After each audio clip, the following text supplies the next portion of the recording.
नमस्कार, मैं हूं अमित कुमार शर्मा और आयुर्वेद अमित में आपका स्वागत है। आज इस वीडियो में हम जानेंगे च्यवनप्राश की निर्माण विधि। च्यवनप्राश की निर्माण विधि का विस्तृत वर्णन आचार्य चरक ने चिकित्सा स्थान के प्रथम अध्याय रसायन अध्याय के प्रथम पाद अभ्या आम्लकीय रसायन में विस्तृत रूप से किया है। इसका प्रयोग करने से यह विशेष रूप से श्वास और कास को नष्ट करता है।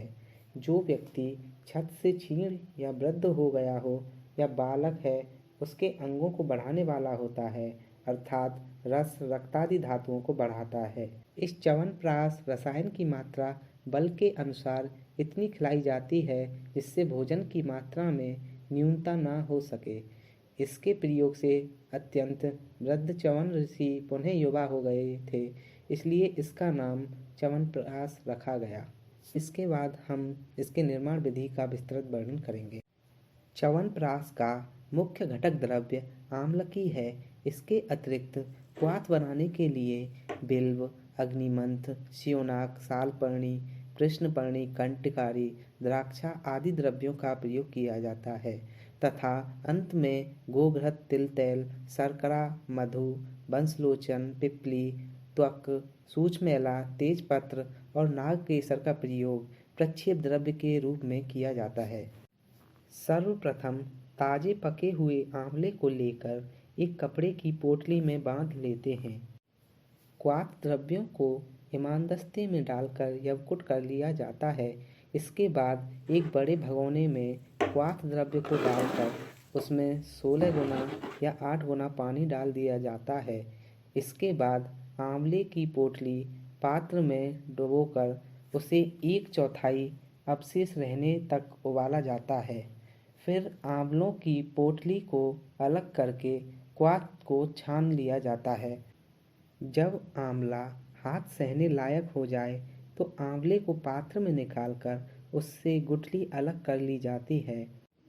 गुठली निकालने से पूर्व हाथों पर नारियल का तेल लगा लेना चाहिए, जिससे कि हाथों के फटने का भय नहीं रहता। इस आंवले को स्टील के तार के जाली पर रगड़कर या चटनी पीसने वाले मशीन में छानकर रेशा अलग कर लिया जाता है और इसकी पिष्टी बना ली जाती है। इस पिष्टी को पोटली में बांधकर डंडे के सहारे लटका दिया जाता है, जिससे कि इसमें उपस्थित अतिरिक्त जल निकल जाता है।